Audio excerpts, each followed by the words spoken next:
시험 맞는데. 아기끼리 채널을 바꾸라고. DI를 바꾸라고요? 아, 베이스가 일렉에 걸려 있다고요? 캐논을 바꾼대. 아니 거기 안 해도 돼. 나 일렉 26번 했는데. 그러니까.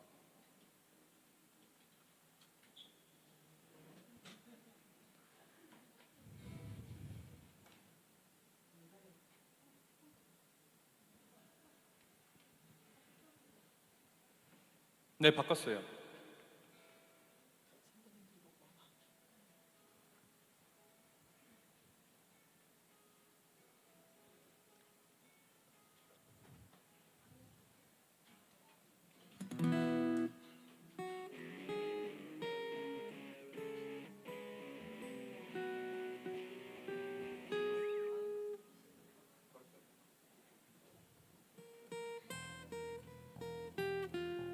됐어? 일렉도 나와? 한번 해봐. 나는 살짝 들려. 너가 들려야지. 재원이는 살짝 들려?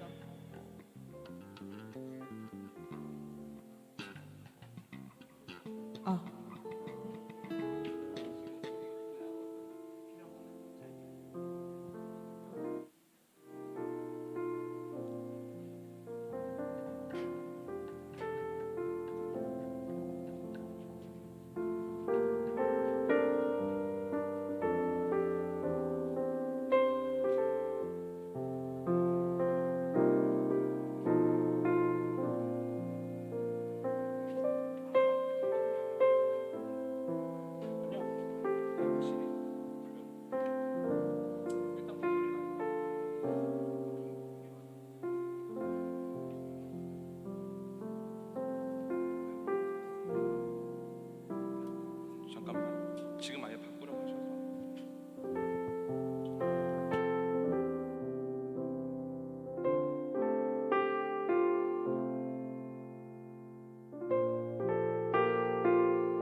네, 주일 예배 나오신 모든 성도 여러분들 주님의 이름으로 환영합니다.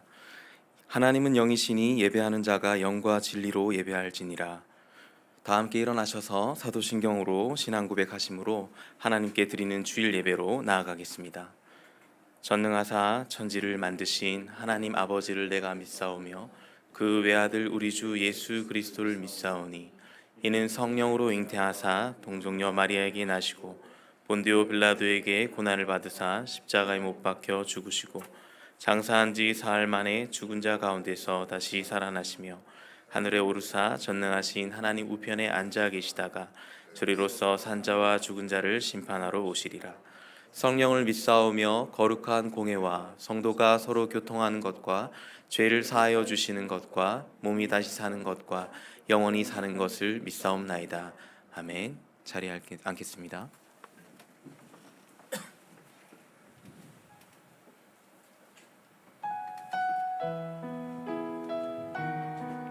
주 없이 살 수 없네. 같이 찬양하겠습니다.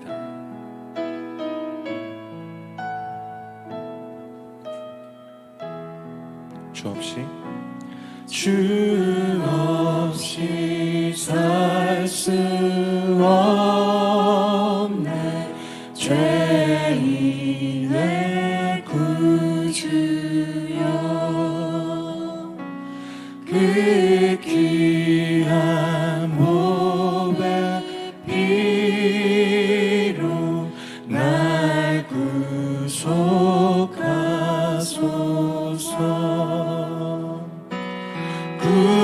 구주의 사랑으로 흘리신 보혈이 내 소망 나의 위로 내 영광 됩니다. 주 없이 살 수 없네. 죄인의 구주여 그 귀한 몸의 피로 날 구속하소서. 구주의 사랑으로 구주의 사랑으로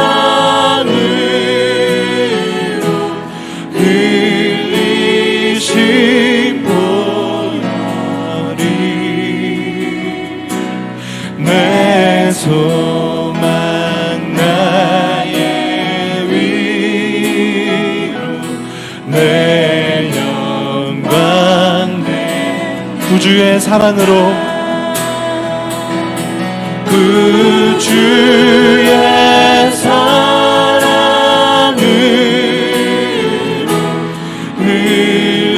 흘리신 보혈이 내 소망 나의 위로 내 영광. 주 없이 살 수 없네. 주 없이 살 수 없네. 죄인의 구주여 그 귀한 몸의 피로 날 구속하소서.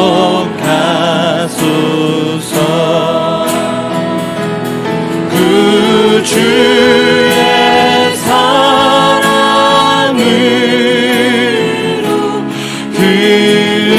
흘리신 보혈이 내 소망 나의 위로 내 영광 된 구주의 사랑으로 구주의 사랑으로 흘리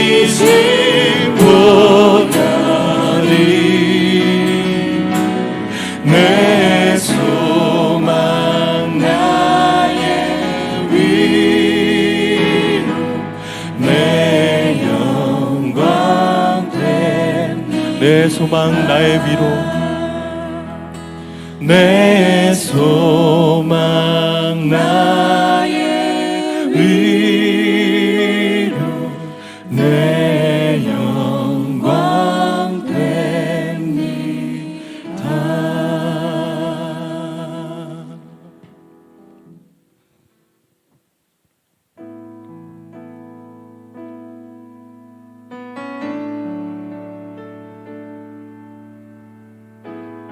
주 예수의 얼굴을 구하며, 주 예수의 얼굴을 구하며 예배하는 세대 일어나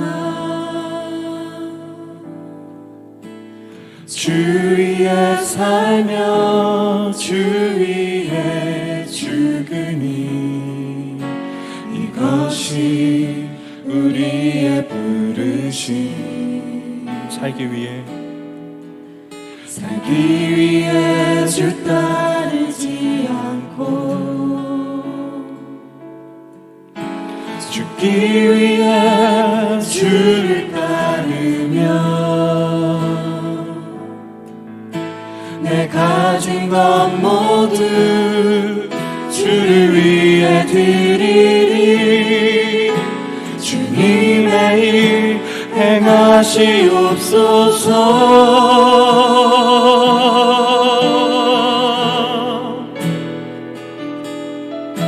다시 한번 부흥을 주소서. 주의 나라가 이 땅에 다시 세워지는 그 영광을 우리 보게 하소서. 주 예수의 영광을,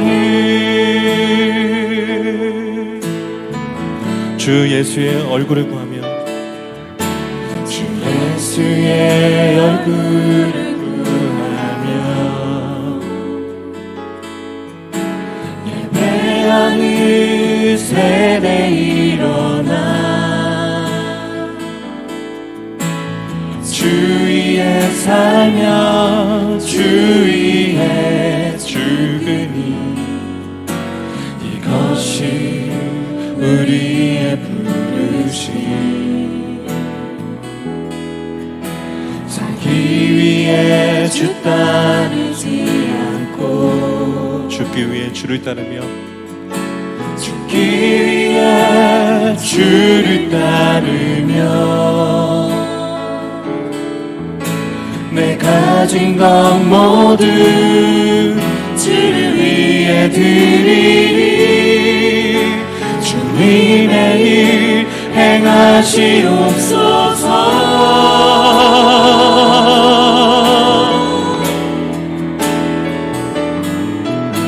다시 한번 부흥을 주소서. 주의 나라가 이 땅에 다시 세워지는 그 영광을 우리 보게 하소서. 주 예수의 영광 다시 한번 부흥을 주소서. 다시 한번 부흥을 주소서. 주의 나라가 이 땅에 다시 세워지는 그 영광을 우리 보게 하소서.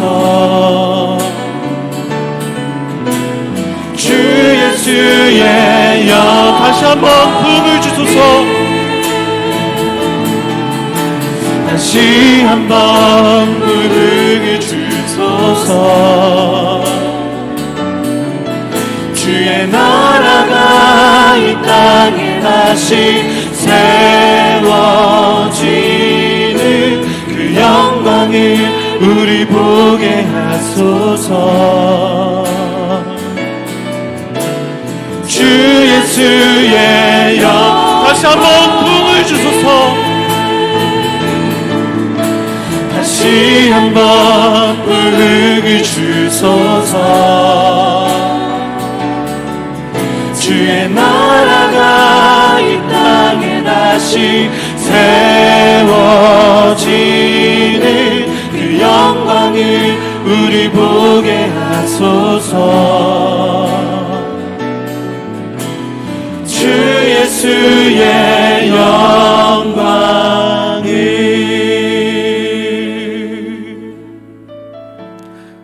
주님, 우리를 불러 당신의 자녀를 삼으시고 그리스도의 생명과 피로 우리를 사셨습니다. 우리가 환난 가운데 있지만, 혼란 가운데 있지만 우리가 소망하는 것은 주의 영이, 주의 영광이 우리 가운데 임할 때 다시 우리를 소성케 하실 줄 믿습니다. 이 시간 예배 가운데 나아갈 때 하나님의 소망을 가지고 하나님께서 하실 일이 이 예배 가운데 나에게, 우리에게 일어나게 하시옵소서. 말씀으로 우리의 심령을 깨우쳐 주시고 우리가 더욱더 하나됨을 이루며 하나님 나라를 바라보며 나아가게 하옵소서. 예배를 위해서, 말씀을 위해서 함께 기도하며 나아가겠습니다. 거룩하신 아버지 하나님, 우리가 하나님의 꿈이 여전히, 하나님의 계획이 여전히 실행되고 있음을 믿습니다. 하나님의 나라를 향해 나아가는 우리 성도들, 하나님 여러 가지 일들과 상황 속에서 환난 가운데 지난 한 주를 어렵게 지나왔습니다. 하나님, 또 하나님의 은혜를 잊으며 또 망각하며 살았던 시간도 있을 것입니다. 하나님, 은혜를 주시옵소서.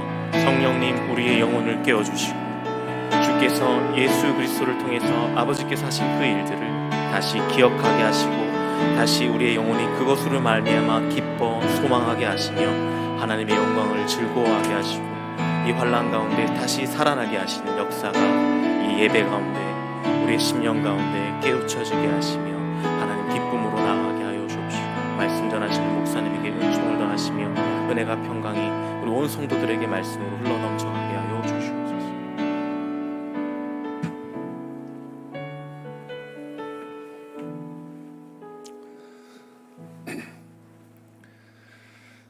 아무것도 염려하지 말고 다만 모든 일에 기도와 간구로 너희 구할 것을 감사함으로 하나님께 아뢰라. 그리하면 모든 지각에 뛰어난 하나님의 평강이 그리스도 예수 안에서 너희 마음과 생각을 지키시리라. 사랑과 은혜가 풍성하신 하나님 아버지, 참된 푸르름이 넘치는 유월을 허락하시고 거룩한 주님의 날 주의 자녀들이 모여 찬양과 기도와 예배로 주의 거룩하심을 더디게 하여 주시니 감사드립니다. 오늘도 영이신 예수님을 담는 몸된 처소에 나와서 예배를 드리오니 모든 영광을 받아주십시오. 아버지 하나님, 우리는 하나님의 자녀라 하면서 주님 전에 나와 머리 숙이지만 지난 한 주간의 삶도 말씀 가운데 핏된 삶을 살지 못하고 우리의 생각에 따라 살아왔음을 고백합니다. 지금 이 시간 부르심을 통하여 주의 예배에 참석한 백성들에게 우리 주 예수 그리스도의 놀라운 십자가의 권세와 권능으로 주님 보시기에 아름다운 삶을 사는 저희들이 될 수 있도록 인도하여 주십시오. 사랑의 주님, 상상도 못해 보았던 질병 코로나19로 인해 제한되어 있고 구속되어 있는 어려운 시기에 살고 있습니다. 육신의 고통과 물질의 어려움으로 힘들어하는 심령들을 위로해 주십시오. 진정 우리에게 이 질병을 주심이 무엇을 말씀하시길 원하시고 알게 하려 하시는지 회개하며 나 자신을 돌아볼 수 있는 계기가 되게 하여 주십시오. 또한 이 어려움에 대처하기 위하여 애쓰고 있는 방역 당국의 의료진들과 자원봉사자와 온 국민이 바이러스를 이겨내고 차단하여 더는 확산되지 않도록 우리 주님께서 간섭하여 주십시오. 항상 우리를 보호하여 주시는 주님, 벌써 무더운 여름이 시작되었습니다. 성도님들의 건강을 돌아보시어 병마로 고통 중에 있는 자에게는 치료와 위안을 주시고 복을 내려주사 어린 자녀들에게는 건강의 지혜를 더하여 주십시오. 우리 제자들 성도들이 1년 중 절반 가까이를 다 함께 모여서 예배드리지 못하고 있지만 눈물로 성도를 위해 기도하시는 사역자분들과 항상 애쓰며 마을의 가족을 위해 기도하고 있는 리더들과 부서장들과 교사에 이르기까지 필요에 따라 필요한 곳에서 보이지 않게 섬기는 손길마다 주께서 예비하신 축복에 축복을 더하여 주십시오. 비록 교회에 오지 못하더라도 가정이나 회사나 아버지 하나님이 계시는 곳은 그곳이 어디든 하늘나라임을 아오니 주님께서 함께하여 주십시오. 인자하신 주님, 담임 목사님을 기억하시어 건강과 지혜와 능력의 충만함을 주시어서 제자들 교회를 선하게 이끌어갈 수 있도록 힘을 주시고, 오늘도 강단에 나는 살았다 하는데 주님은 죽었다 한다면 이란 제목의 말씀으로 세우셨습니다. 선포되는 말씀마다 아멘으로 화답하여 위로부터의 축복이 넘치게 하여 주십시오. 찬양으로 매주 섬기고 있는 바울 찬양팀과 하늘영광 찬양대와 여성 중창단 기대로 인하여 기뻐하실 주님의 얼굴을 그려봅니다. 하루속히 다 함께 모여 예배드리고 소그룹 모임에서 서로의 삶을 나누는 당연한 줄 알았지만 특별했던 그러한 일상이 다시 오기를 간절히 기다리며 지금도 이 자리에 함께 계시고 질병으로부터 우리를 회복시켜 주실 예수 그리스도의 이름으로 기도드렸습니다.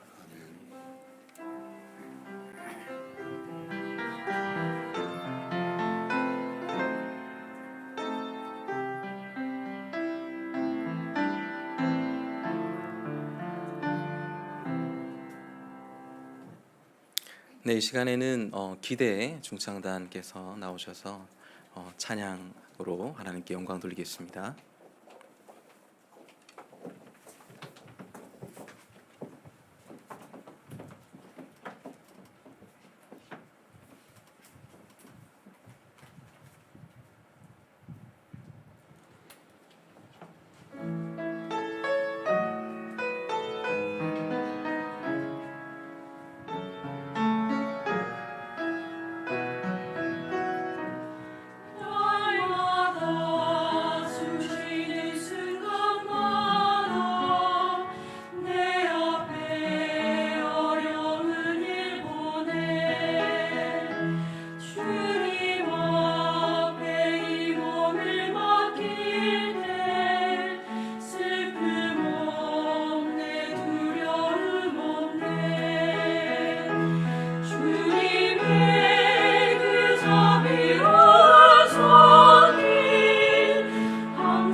네, 하나님께 드린 예물 위에 잠시 기도하겠습니다. 하나님, 우리를 먹이시고 기르시고 보호하시는 그 은혜에 감사드립니다.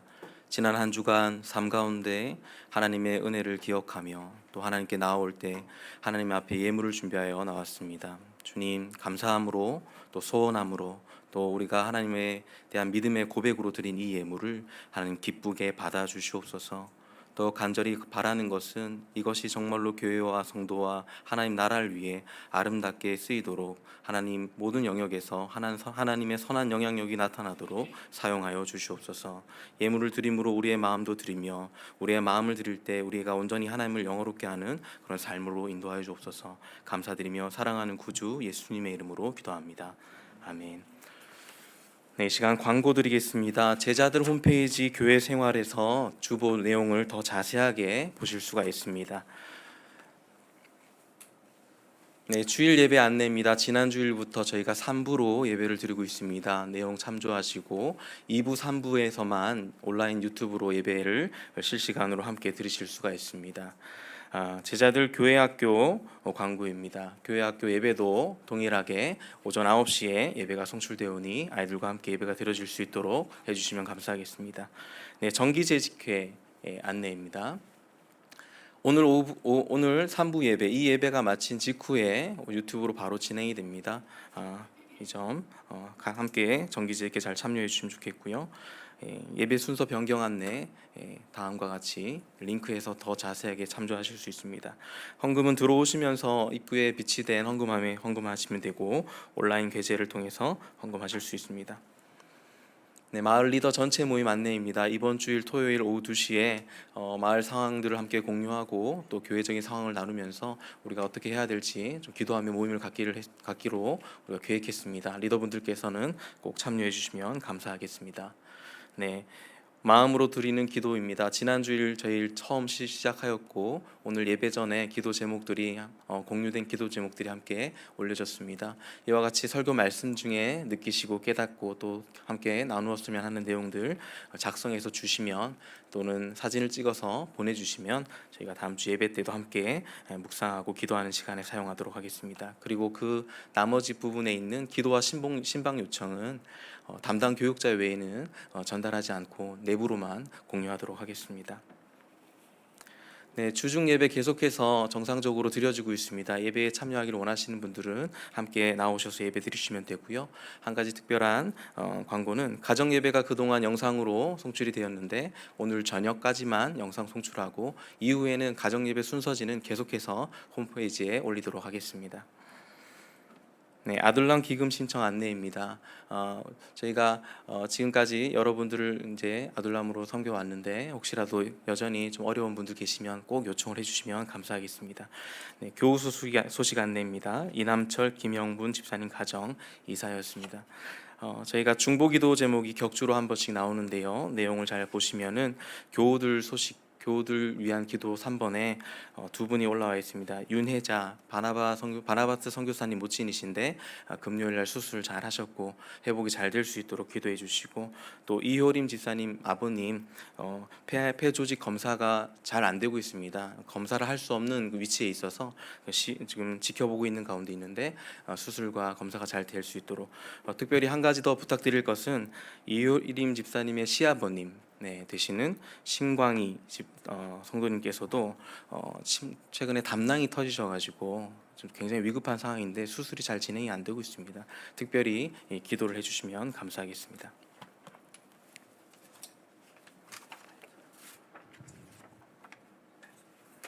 죄송합니다.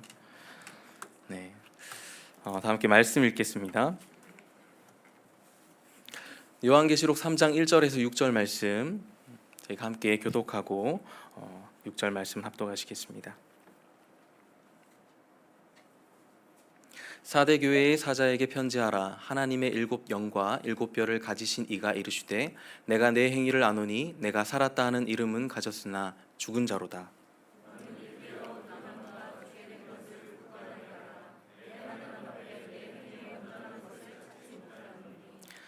그러므로 내가 어떻게 받았으며 어떻게 들었는지 생각하고 지켜 회개하라. 만일 일깨지 아니하면 내가 도둑같이 이르리니 어느 때에 내게 이르는지 내가 알지 못하리라. 내게 있어 흰 옷을 입고 나와 함께 다니니 그들은 합당한 자인 연고라.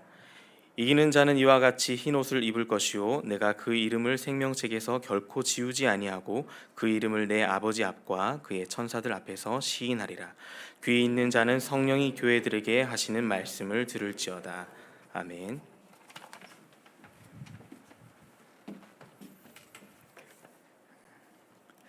우리는 일상을 살아가면서 종종 착각하면서 사는 경우가 있지요. 아주 사소한 별 영향이 없는 착각도 있고 인생에 큰 결정을 미치는 치명적인 위험한 착각도 있습니다.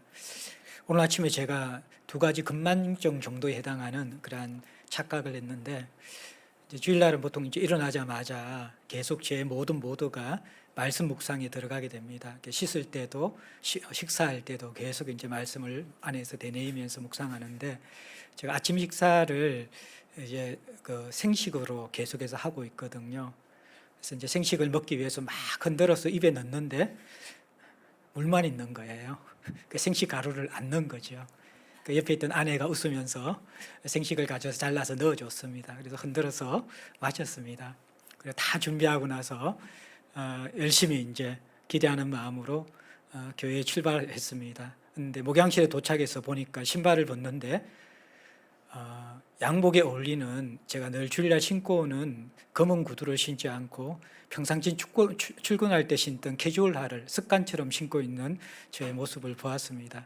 다행히 목양실 신발장 안에 검은 구두가 하나 있어가지고 바꾸 신어서 별 탈이 없습니다. 너무 이상하게 보지 마십시오. 늘 그런 게 아니라 오늘만 아주 이렇게 가끔 있는 일입니다. 이런 어떤 착각 또는 건망증 같은 실수는 사실 우리 인생에 뭐 다 만회할 수 있는 큰 위험한 착각은 아니죠. 근데 조금 더 뭐 중대한 착각이 있을 수 있어요. 제가 아는 분 한 분은 굉장히 중요한 업무적 출장이 있었는데 모든 나라가 대부분 우리가 비자 체결이 되어 있었기 때문에 당연히 무비자 국가인 줄 알았는데 정작 떠나려고 해서 이제 공항에 가고서 이제 출국을 하려고 그러는데 그게 이제 비자가 있는 나라였던 것이죠. 그래서 업무 출장 자체가 무산되면서 굉장히 심각한 후유증을 겪는 것을 제가 한번 들어본 적이 있어요. 그건 좀 우리가 좀 심각한 착각이죠. 근데 그러한 이례적인 그러한 착각보다도 더 중요한 착각이 있을 수 있거든요. 그래서 인생의 좀 긴 시간 동안 나만 착각하면서 살아가는 그것은 자신에게도 그렇고 또 주변 사람에게도 참 큰 데미지를 줄 수 있어요. 대표적인 게 부모들의 착각이거든요. 나는 좋은 아빠인데, 나는 좋은 엄마인데, 나는 정말 자녀를 사랑해, 자녀를 잘 알고 있어, 자녀에게 가장 좋은 것을 해주고 있어 라고 생각하는데 자녀가 다 자라고 나서 자기가 가치관이 생기기 시작하면서 이런 말을 하는 거예요. 엄마 때문에 내가 너무 힘들었어. 아빠 때문에 내가 살고 싶은 마음이 없었어. 그 말을 들을 때 어떻겠어요? 굉장히 부모들의 마음이 미어지겠죠. 근데 그것이 실제적으로 그 자녀들을 깊이 이해하지 못한 자기의 기준 속에서만 가지고 있었던 생각이었다 그러면 자녀들에게 굉장히 큰 상처를 준 것이죠. 반대일 수도 있어요. 부모는 진짜로 사랑하고 잘 대해줬는데 자녀가 착각하면서 자기의 기준 속에서 진실하고 정말 자기를 희생하는 부모의 사랑을 알지 못해서 부모님은 나를 사랑하지 않아. 부모님은 나를 공부하는 어떤 기계로만 알고 있어. 자기 스스로 착각하는 경우도 있겠죠. 그 경우에는 또 부모가 이제 또 그 자녀로 인하여서 큰 상처를 받게 되어지는 일들도 있을 수 있습니다. 근데 이러한 착각보다 더 심각한 또 위험한 착각이 있는데 그것은 이 생뿐만 아니라 영원한 생명과 연결시키는 착각인데 그것은 신앙의 착각이에요. 나는 건강하다. 나는 괜찮다. 나는 참 주님이 기뻐하시는 신앙생활을 하고 있어 라고 생각하는데 주님께서는 우리를 향하여서 도무지 나는 너를 알지 못하겠는데 너가 말씀도 가르치고 섬기기도 하고 사람들도 사랑했다 그러는데 나는 도무지 알지 못하겠어. 이것은 굉장히 심각하고 우리의 이생과 영원한 생명과 연관되어지는 치명적인 착각인 것이죠. 오늘 우리가 계시록의 그 7교회에 주시는 메시지 중에 5번째 교회, 4대 교회에 주시는 메시지를 살펴볼 것인데요. 이 교회가 이 영적 문제, 착각의 문제가 있었어요. 그래서 크게 2가지를 살펴봅니다. 첫 번째는 나는 살았다고 하는데 주님은 죽었다라고 그렇게 판단하는 4대 교회의 실상을 우리가 먼저 살펴보고요. 그 다음에는 이러한 죽어가는 4대 교회를 주님께서 어떻게 회복하시려고 하는가? 죽어가는 4대 교회, 착각하는 교회가 어떻게 살아날 수 있을까? 이 문제를 여러분과 함께 나누어 보겠습니다. 자, 이 4대 도시와 교회의 배경을 짧게 좀 우리가 생각해 보면요. 그 4대라는 도시는요, 처음에 굉장히 강성했던 도시였고요, 또 아름다운 도시였고 부요한 도시였습니다. 고대에 리디아라는 왕국이 있었거든요. 그 리디아 왕국의 수도가 4대였습니다. 아주 이렇게 강성했던 도시였죠. 그리고 굉장히 풍경이 아름다운, 경치가 매우 아름다운 그러한 도시였습니다. 또 하나 이 도시는 부유한 도시였는데 그 도시를 흐르고 있는 펙툴루스라는 강이 있거든요.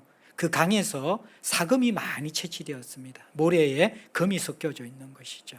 그래서 그 금을 채취해서 4대에 살고 있는 사람들은 많은 부를 획득했습니다. 그래서 강성하고 아름답고 부유한 도시였어요. 그리고 또 지정학적으로도 난공불락의 도시였습니다. 도시의 삼면이 있잖아요. 높이가 400m가 되는 절벽이에요. 깎아지른 절벽. 그러니까 한 면만 방어하면 다른 모든 세 면에 대해서는 적이 침공할 수 없는 것이죠.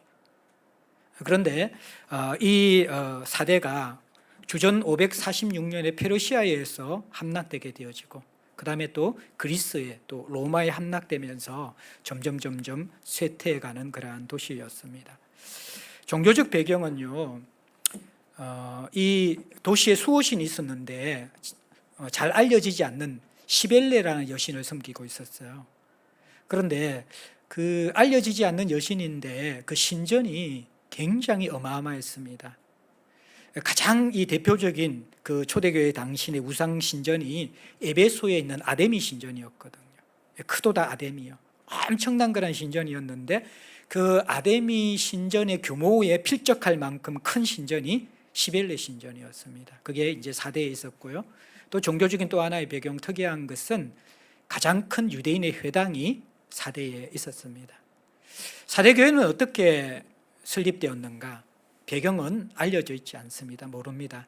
근데 이 4대 교회의 특징이 이제 오늘 우리가 지금 다룰 건데 뭐냐 그러면 영적 착각에 깊이 빠진 교회인데 또 특이한 것은 라오디게아 교회와 함께 칭찬이 한마디도 나오지 않아요. 이게 굉장히 특별한 특징입니다. 칭찬 한마디 없는 교회, 4대 교회.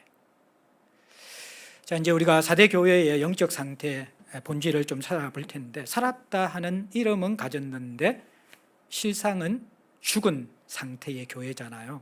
1절에 보면 내가 네 행위를 아노니 네가 살았다는 이름은 가졌으나 죽은 자로다. 자, 살았다는 이름을 가졌다라는 의미가 무엇일까요?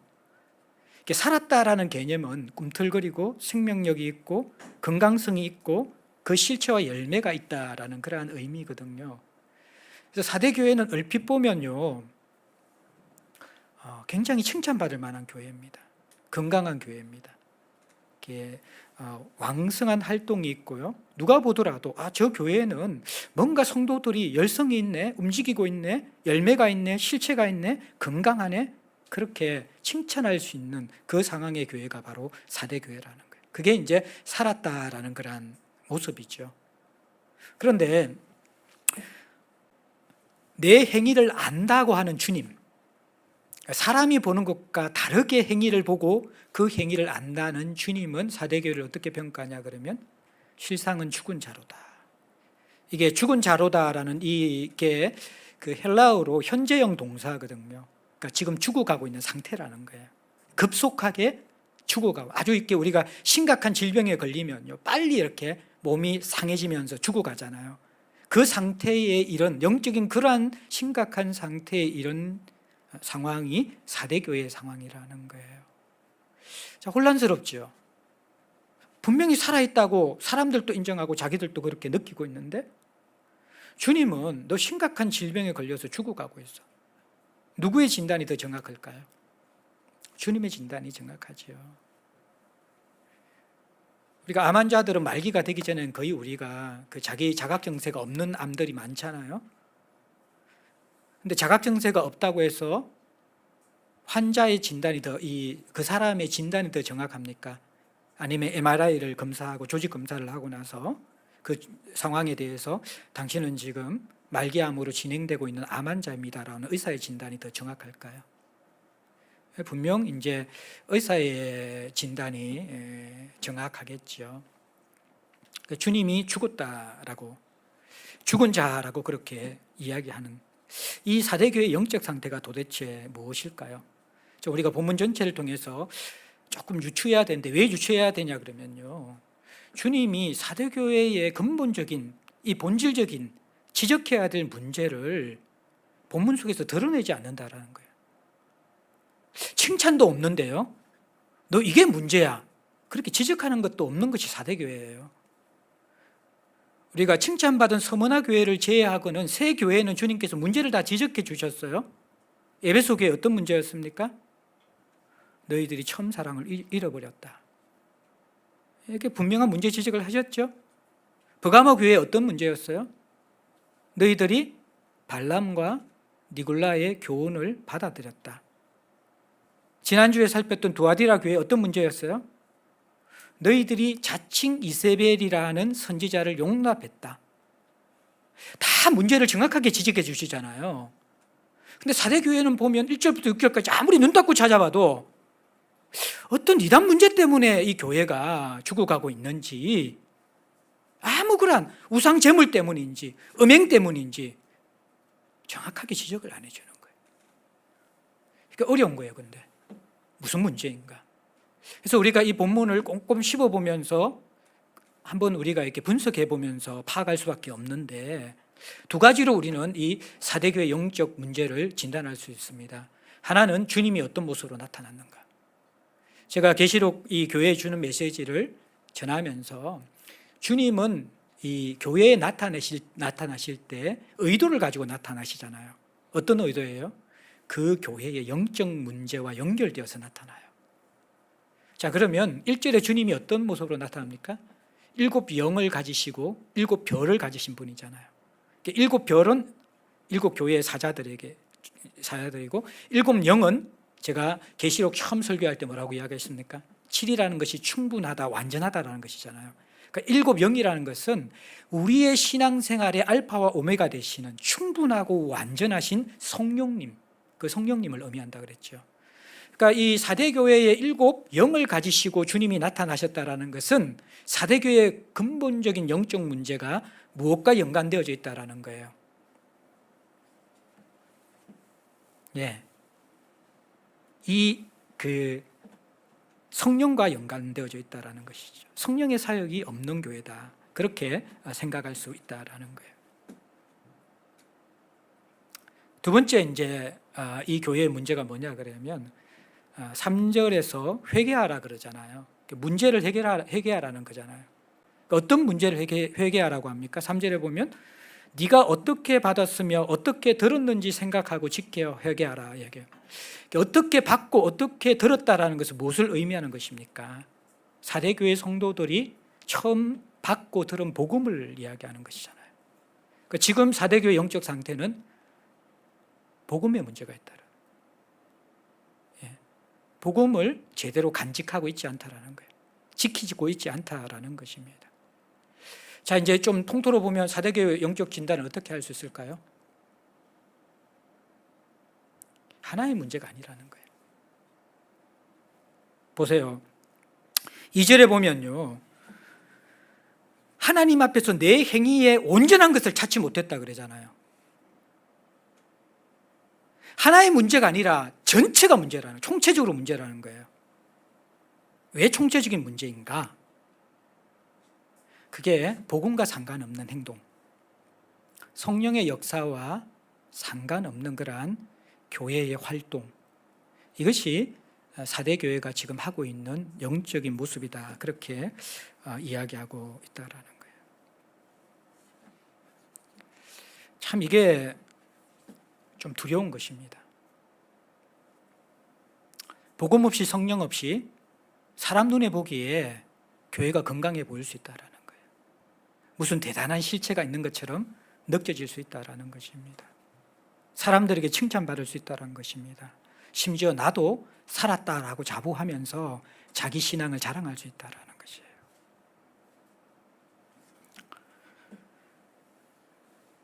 사대교회가 왜 이렇게 되었을까요? 분명히 처음에 이 교회가 세워진 것은 복음이 아니고는 세워질 수 없지요.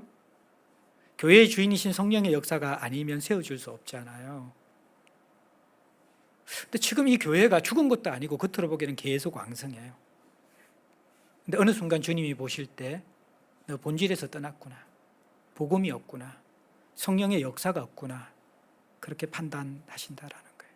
어떻게 이렇게 될 수가 있죠? 교회가 어떻게 이렇게 병들 수가 있을까요? 교회가 어떻게 이렇게 착각할 수가 있을까요? 성도가 어떻게 이렇게 자기의 본 모습을 모를 수가 있을까요? 이것도 우리가 본문 속에서 그 원인을 찾아야 되는데, 살았다 하는 이름, 이게 복음과 성령을 대체할 수 있는 것입니다. 살았다는 이름을 쉽게 이야기하면 무엇입니까?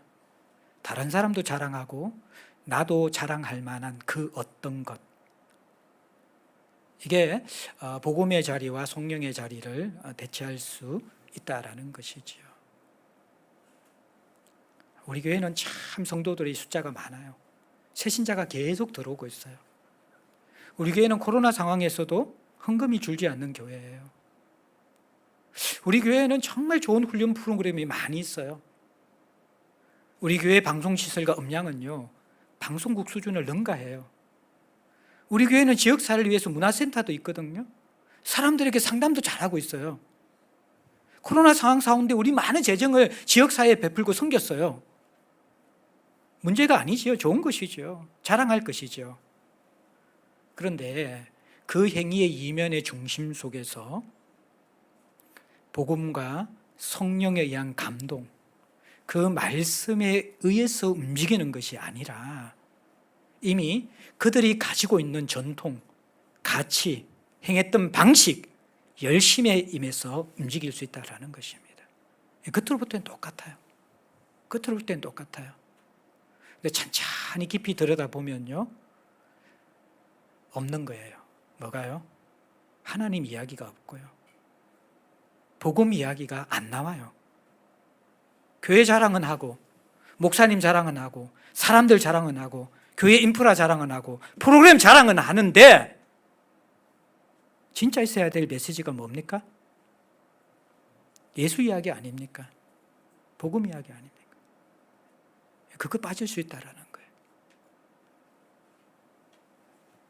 성령이 꿈틀거리는 교회의 그 실상들 없이 자기들이 만들어내는 퍼포먼스에 취하고 자기들이 만들어내는 그 성과에 취해가지고 우리 교회 대단한 교회야.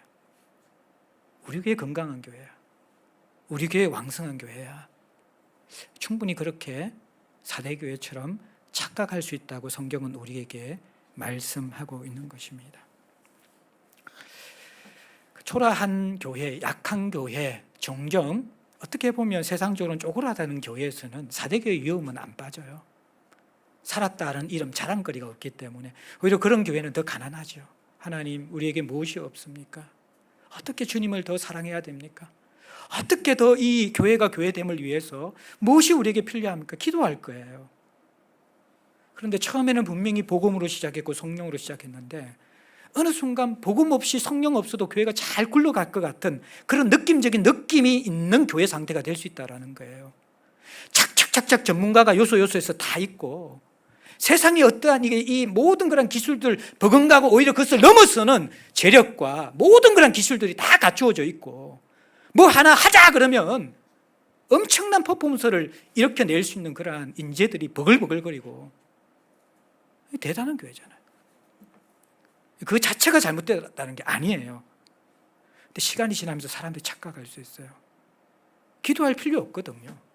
왜? 우리가 알아서 다 잘하는데. 엎드릴 필요가 없거든요. 왜? 머리 맞대고 회의하면 다 되는데. 사대교회로 가고 있는 거예요. 주님은 그것을 보고 계시는 것이죠. 세상 사람 칭찬해요. 어떻게 저런 교회가 있을까? 참 일사불란하다. 정말 모든 것을 프로페셔널하게 잘하고 있구나. 근데 세상도 칭찬하고 다른 교회도 칭찬하고 나도 뭔가 프라이드가 느껴지는데 깊은 곳이 비어져 있어요. 없다라는 거예요. 복음과 성령이. 허상과 실체를 혼돈하지 말아야 되는 것이죠. 사대교회처럼. 이 코로나 시국은요, 어떤 의미에서는 제가 반복해서 이야기하지만 우리의 본질을 확인할 수 있는 참 소중한 기회입니다. 제자들 교회가 무엇입니까? 건물 없는 것이 우리의 자랑입니까? 강해 설교하는 것이 우리 교회에 살았다는 이름이 될 수 있습니까? 우리가 말씀과 공동체를 강조하는 것이 살았다는 이름이 될 수 있습니까? 다 중요한 것입니다. 다 중요한 것이죠. 그런데 우리가 이 모든 유산과 이러한 부분들을 우리가 전부 다 완전하게 이전처럼 못 누리잖아요. 그래도 교회의 본질은 남아있죠. 무엇입니까? 복음은 여전히 우리에게 있습니다. 성령은 어디에나 있습니다. 그동안 우리에게 주신 살았다는 아름다운 것을 누리지 못하기 때문에 아쉽기는 하지만요, 오히려 그렇기 때문에 이 시기에 우리는 더 본질에 천착하고 정말 우리의 깊은 곳에 무엇이 담겨져 있는가, 내 신앙의 그 깊은 밑바닥에 동력이 무엇에 인하여서 움직여졌는가 드러나는 것이죠. 살았다는 평판, 우리가 가지고 있는 어떤 붙잡은 기준, 그것으로 움직이던 그러한 교회와 성도들은 이 코로나 시국에 서서히 무너질 것입니다. 그러나 그 생명력의 동력과 그 근원이 사람에게서 말미암은 것이 아니라 예수에게서 나온 것이고 복음에서 나온 것이고 성령에서 나온 것일 것 같으면요, 근본적인 문제 속에서는 흔들리지 않습니다. 이것을 우리가 잘 진단해 보아야만 하는 것이죠. 생명의 씨앗인 복음이 중심에 있고 돌보고 자라게 하시는 성령의 역사가 있는가, 사대교회에게 주님께서 나타나시면서 또 꾸짖으시면서 그 영적 상태를 돌아보게 하십니다. 자, 어떻게 사대교회가 이제 살아날 수 있을까요? 회복될 수 있을까요? 이미 대답은 다 줬지요. 다시 이걸 한 번 더 조금 깊이 살펴보면요, 죽어가는 사대교회를 소생시키려는 주님의 권면을 우리가 살펴보면요, 1절에 우리가 주님이 어떤 모습으로 나타났다고요? 7 영과 7 별을 가지신 이로 나타나셨어요.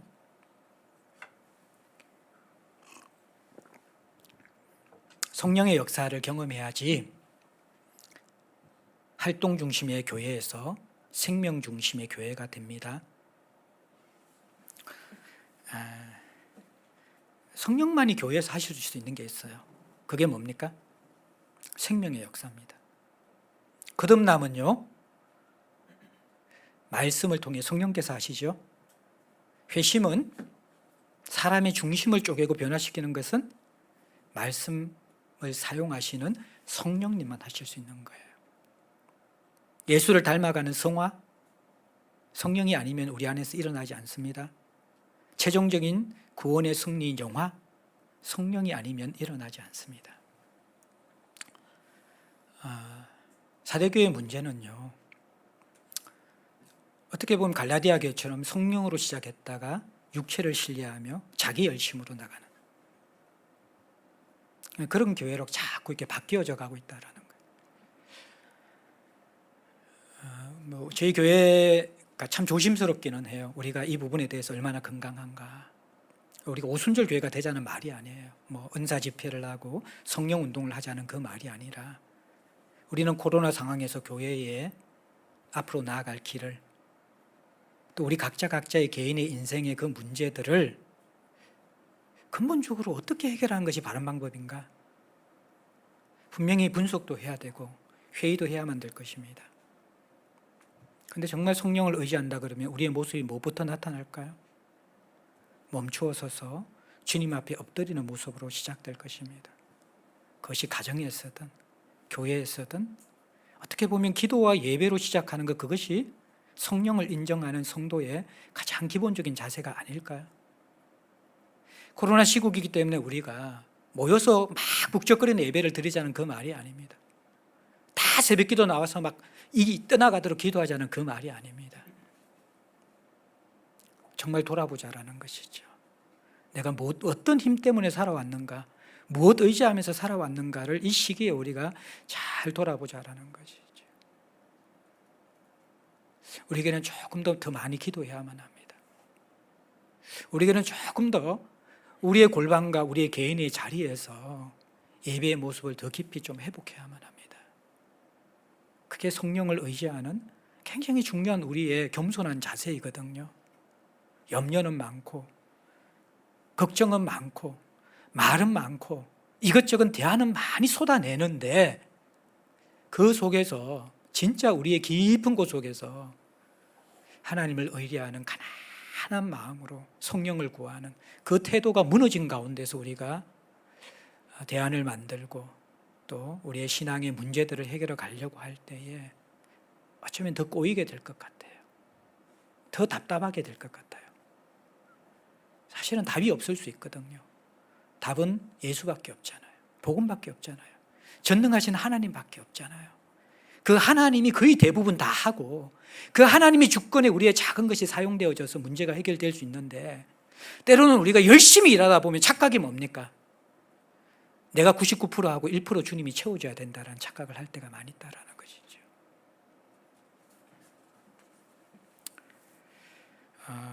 참된 성령의 능력을 우리가 갈망해야 할 시대입니다.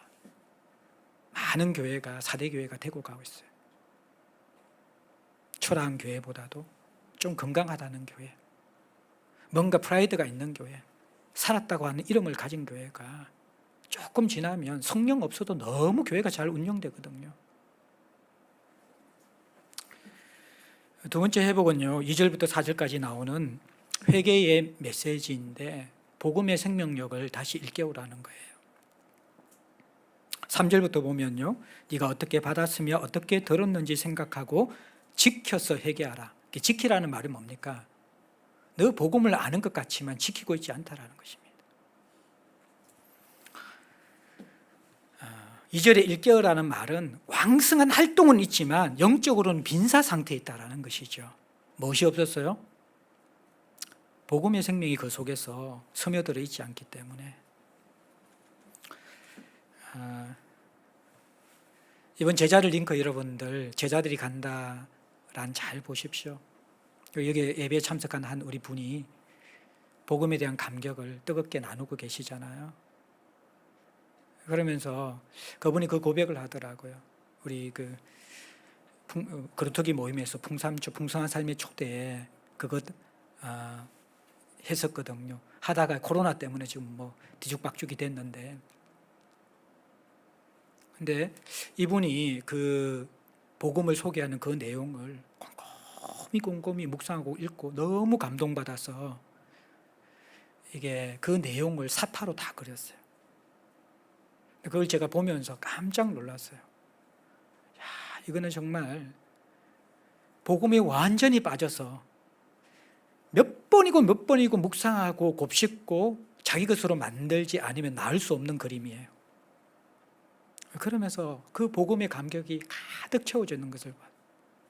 저도 똑같은 고백이거든요. 제가 가장 살아있다고 느낄 때, 성령이 가장 강하게 제 사역에 역사하실 때가 언제냐 그러면요, 복음 나눌 때. 제가 우리 교회 성도들 한 40-50명하고 풍성한 삶에 초대했거든요. 그때가 제일 행복했어요. 단순한 복음. 내가 어떻게 예수 믿게 되었는가? 어떻게 나 같은 사람에게 주님께서 찾아오게 되었는가? 그 주님이 내 인생에 주신 것이 도대체 무엇인가? 그 근본적인 것을 나눌 때에 행복하고 마음이 뜨거워져요. 제가 가장 의아하게 생각하는 신앙생활하는 부류가 이런 분들입니다. 복음의 기초를 공부하자고 할 때, 경건의 시간에 대해서 우리 다시 한번 묵상하자고 할 때, 목사님 그거 다 아는데요. 새가족부 섬겼던 분들은 알 거예요. 제가 새가족부 3주씩 강의하거든요. 살아있는 복음, 자라가는 공제, 세상에 임하는 하나님 나라. 할 때마다 다릅니다. 그건 제가 이렇게 소화를 못해서가 아니라요. 복음이 너무 깊고 풍성하고요. 그 성령이 복음과 함께 역사할 때요. 저는 모르지만 그 참석한 사람들의 영적인 반응들이 느껴지는 거예요. 그러니까 똑같은 복음인데 입체적으로 막 어떤 때는 반 이상의 내용이 달라요. 그런데 그것을 전하면서 제 마음이 뜨거워지고 제가 풍성해져요. 신앙이 왜 병든지 아십니까? 지난주 도아디라처럼 있잖아요. 신통한 가르침 없습니다, 교회에. 단순한 그 십자가 복음, 예수의 복음, 하나님 나라의 복음, 거기에 천착할 때 그것이 하나님의 지혜와 능력의 결정판이잖아요. 매일매일 반복적으로 말씀 묵상, 복음 묵상하지 않고요. 자기의 삶에서 누군가에게 복음을 전하지 않는 사람은 분명히 드라이해집니다. 신앙이 건강할 수가 없습니다. 도아디라 교회, 이 4대 교회의 문제가 이 문제예요.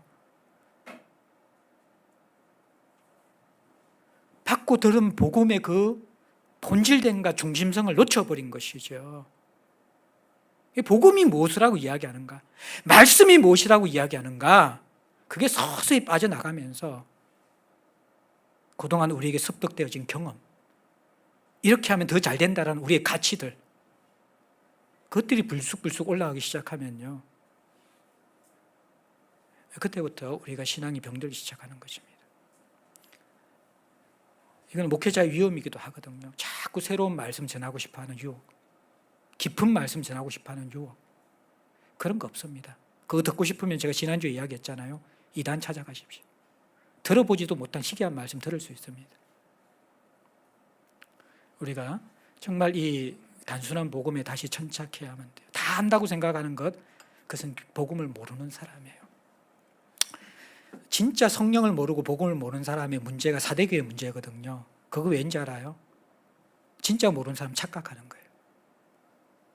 복음의 역사와 성령의 역사의 본질은 뭔지 아십니까? 빛이거든요. 밝혀주는 거예요. 복음 안에 있는 사람과 성령 안에 있는 사람의 특징은 뭐냐 그러면요, 자꾸 깨닫는데 뭘 깨달아요? 내가 너무 모르구나. 내가 너무 하나님을 사랑하지 못하구나.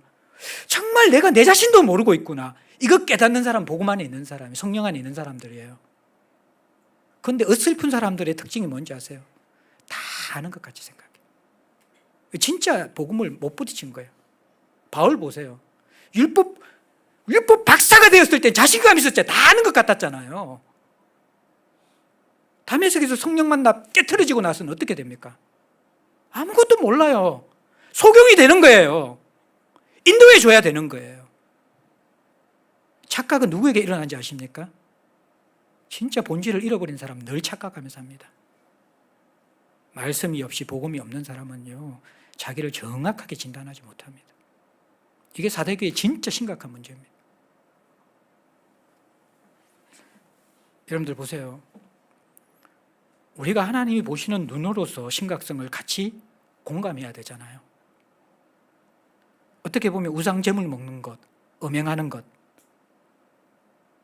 그리고 이 4대 교회의 문제인 복음과 성령과 멀어지는 것. 우리의 선입견은 무엇입니까? 행음한다 그러면 그것을 정상적인 신앙으로 보십니까? 아주 심각한 병든 문제라고 보시죠. 그런데 우리가 하루를 말씀 없이 성령 없이 살아가면서 그렇게 심각하게 생각하나요? 주님은 어떻게 진단하십니까? 그 교회는 그 문제만 지적하세요. 4대 교회는 뭐예요? 사실 너희들은 가망이 없다라는 것입니다. 한두 군데 문제 같으면 내가 지적할 건데 너희들은 총체적으로 행위에 온전한 것이 하나도 없는데, 복음이 없는데, 성령이 없는데, 이게 주님이 보시는 심각성이라는 거예요. 또 오늘 많은 교회들이 착각하고 있는 것이죠. 많은 활동, 살았다는 이름 속에서 우리는 행음하지 않기 때문에, 우리는 우상 제물을 먹지 않기 때문에 그런 대로 괜찮다고 생각해요. 주님은 뭐래요? 너 죽어가고 있다라고요. 그런 교회보다도 훨씬 더 심각한 상태라는 거예요. 그렇지만 주님께서 이제 이들에게 회복의 길을 주시잖아요. 7영을 가지신 주님의 모습으로 나타나시고 너가 받고 들은 바를 일깨우라 그렇게 가르쳐 주십니다. 그리고 2절과 4절에요. 이 속에 남아있는 자들이 있어요. 2절에도 보면 일깨어 남은 바 굳게 된 것. 이게 남은 바라는 것은 그들 안에 남아있는 복음의 불씨가 될 수도 있고요. 복음을 간직한 남은 자라고 할 수도 있는 것이죠. 다른 것에 병들지 않은.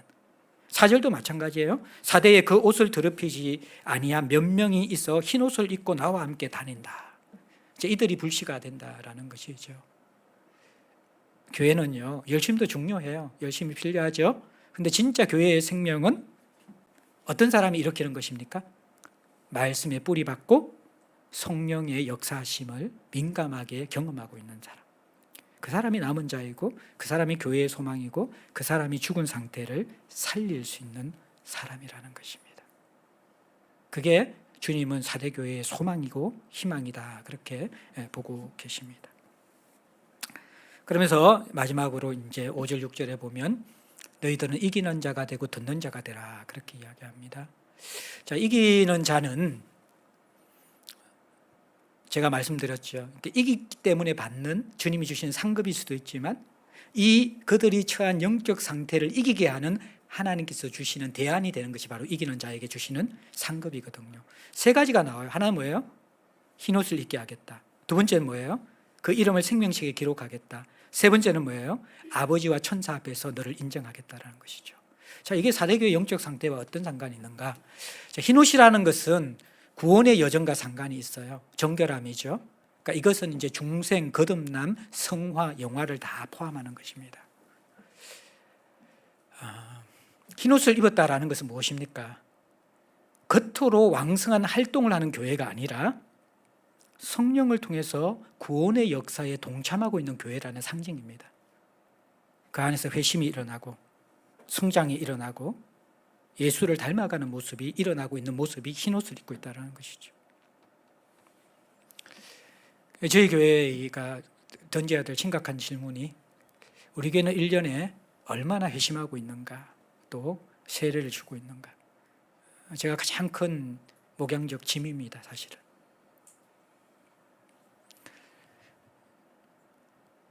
어떻게 사대교회의 시선으로 주님께서 우리를 판단한다 그러면 우리 교회 성도들 좋은 거 되게 많거든요. 저도 뭐 가슴이 벅찰 정도로 여러분이 사랑스러운 부분들 너무 많아요. 근데 이 부분을 지적하시면 제 마음이 두렵고 위축될 때가 있어요. 너희 교회에 흰옷 입는 사람들이 얼마나 있냐? 거듭나는 사람들이 얼마나 있냐? 정말 예수 닮아 성화되는 사람들이 얼마나 있냐? 시간이 될수록, 지나갈수록 야, 그거 다 알고 있고 다 들어봤고 그거 다 경험해 봤다고 하면서 시간이 갈수록 그 신앙의 엑기스와 본질적인 그 깨끗함들이 점점 희석되는 것은 쉽게 볼 수가 있는데 시간이 갈수록 더 뜨거워지고 단순해지고 더 진실해지고 정말 그 안에서 생명의 역사가 일어나는 사람 얼마나 있지? 이 질문을 우리 스스로 던질 때에 많은 영적 과제를 우리가 안게 됩니다. 생명책에 기록하잖아요. 뭐예요? 너 진짜 생명 있다라고 하나님 인정해 주시는 거예요. 가짜 생명 아니라는 거예요. 나와 연결된 생명이라는 거예요. 아버지와 천사 앞에서 내 인정하겠다는 거예요. 너 행위를. 이 말씀 묵상하면서요, 저 이런 장면이 떠올라졌어요. 하나는 뭐예요? 사대교의 모습이에요. 또 하나는 사대교의 소의 남은 자의 모습이 이게 같이 오버랩되어지는데 이 사람들은 주님 앞에서 이렇게 합니다. 주님, 우리 칭찬하실 거죠? 우리 얼마나 좋은 거 많은지 몰라요. 이렇게 열심히 했어요. 보세요, 이거 주님 주신 우리 열매잖아요. 그때 주님께서 그거 내 모르겠다. 너 죽어 있는데? 내가 원하는 열매와 생명은 하나도 없는데? 마지막 날에 그렇게 착각 신앙을 가지고 있다가 주님 앞에 서는 사람이 있을 거예요. 근데 주님이 인정하신다는 모습이 어떤 모습일까? 내가 이런 많은 행위했어요. 이거 보세요. 주님이 야, 정말 열심히 살았구나. 나도 그 너 행위를 인정해. 근데 저는 이 이미지가 안 그려지더라고요, 저에게는. 어떤 이미지가 그려지냐 그러면요, 주님 앞에 서서 주님이 제게 주신 구원의 은혜와 그 사랑을 생각할 때에 주님, 저는 제가 주님 앞에 드릴 것이 아무것도 없는 것 같습니다. 평생 무엇인가 주님 섬긴다고 살려고 몸부림은 쳤는데 정작 주님 앞에 내놓을 것이 없습니다. 주님, 어떻게 해야 되죠? 그때 주님께서 우리에게 이렇게 하시는 거예요. 너 나 없으면 못 살았잖아. 너 날마다 나를 구하고 찾았잖아. 너 늘 나에 대해서 굶주려 있고 가난했잖아.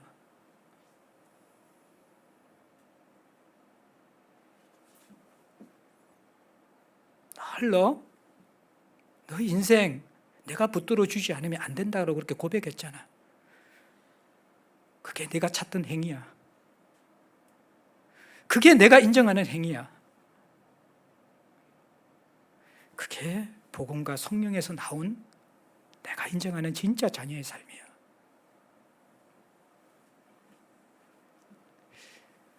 저는 주님이 마지막 날에 그렇게 우리를 인정해 주실 것 같아요. 다 우리 복음 은혜와 선물로 받은 것 아닙니까? 뭐 우리가 자랑할 게 있습니까? 제대로 복음 깨닫고 제대로 은혜를 알게 되어지면 사실 민망한 밖에 없죠. 그게 반응하지 못하는, 주님은 그렇게 사랑하시는데 그렇게 우리 것을 붙잡고 있는 우리 모습밖에 안 보이는 것 아닙니까? 기껏 하나 순종하고 기껏 하나 드린 것도 뒤집어 보면 주님 그 이상으로 주셨기 때문에 겨우 한 번 우리가 순종하고 한 번 드린 것 정도가 우리 신앙 정도 아닙니까? 그러면서 하나 우리가 칭찬받을 게 있다 그러면 끝까지 은혜 아니면 못 산다라는 것, 복음 없으면 못 산다라는 것, 성령님 나를 붙드시지 않으면 내가 아무것도 아니라는 것, 그거 고백하고 사는 거예요. 그때 주님께서 마지막 날에 아버지와 천사 앞에서 내 너 인정할게. 너 진짜 나 없이는 못 살았구나.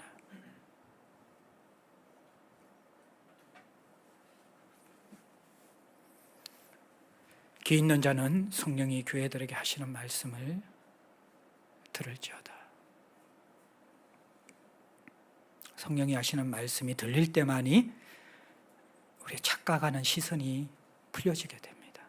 진짜 우리의 실체를 보게 되어지고 그것이 절망이 아니라 우리를 부르시는 주님의 사랑의 음성으로 다가오게 되는 것이죠.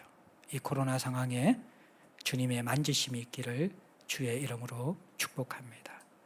우리 잠깐 마음으로 드리는 기도 시간 갖도록 하겠습니다. 주보 안쪽에 있는 용지를 꺼내오셔서 할 수 있으면 주님께서 주시는 부딪히는 말씀들 묵상하고 또 고백하고 기도하고 또 적으면서 한 3분 정도 주님 앞에 잠잠히 머무는 시간 갖도록 하겠습니다.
우리에게 주신 말씀, 깨닫게 하신 말씀 가지고 잠시만 우리 같이 한번 기도할게요.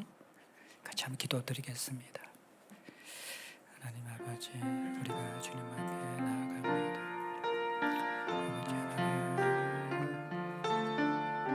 아버지 하나님, 우리를 이렇게 해주시옵소서. 아버지, 참 우리는 나는 살았다는데 주님은 죽었다니. 하나님, 우리가 밤이 저수를 보게 하시는 하나님, 우리가 주님 안에서 우리의 실체를 보며 하나님 당신을 갈망하고 하나님의 생명 속으로, 하나님의 은혜 속으로 들어갈 수 있는 저를 낼 수 있도록 주님 도와주십시오. 아버지여, 아버지여 함께하여 주십시오. 아버지여 함께하여 주십시오. 성령의 은혜와 아버지 진리의 말씀들로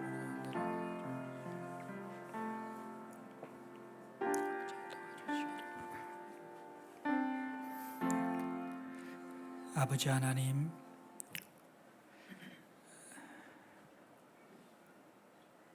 우리가 은혜로 받은 복음의 선물,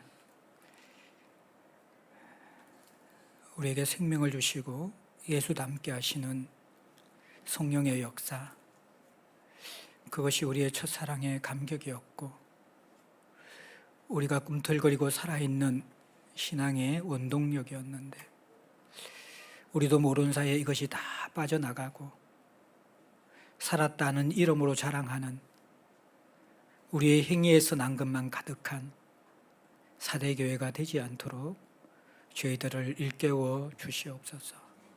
이 코로나 상황의 깊은 부분을 잘 돌아보게 하시고 책망하시지만 그 속에 더 깊은 사랑으로 우리를 만지시고 또 회복하시려고 하시는 주님의 손길에 우리가 잘 반응할 수 있도록 우리를 인도하여 주시옵소서.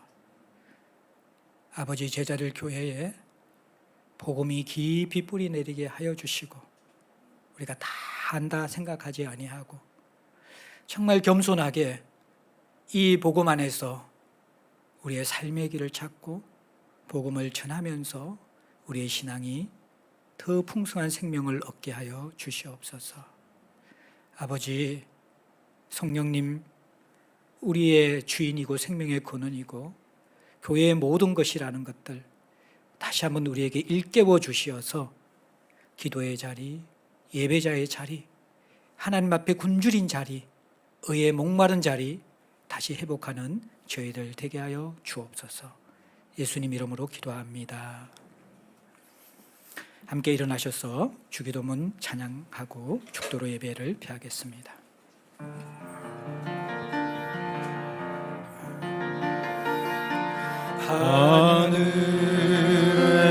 하늘에 계신 아버지, 이름 거룩하사 주님 나라 임하시고 뜻이 이루어지이다. 일용할 양식 주시고 우리들의 큰 죄 다 용서하옵시고 또 시험에 들게 마시고 악에서 구원하소서. 대개 주의 나라 주의 권세 주의 영광 영원히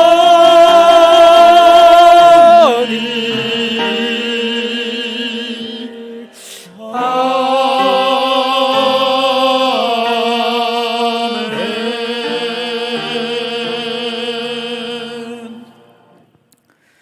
지금은 우리 주 예수 그리스도의 크신 은혜와 하나님 아버지의 무한하신 사랑하심과 성령님의 내주 충만 보호 인도하시는 은혜가 나는 살았다 하는데 주님은 죽었다고 하는 착각하는 신앙이 아니라 예수 복음에 천착하고 성령의 꿈틀거리는 생명의 역사가 우리의 근원에서부터 일어나는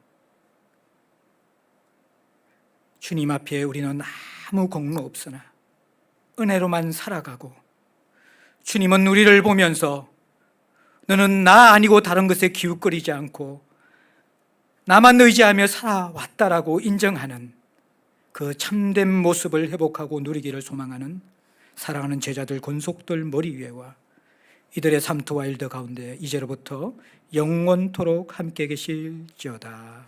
아멘.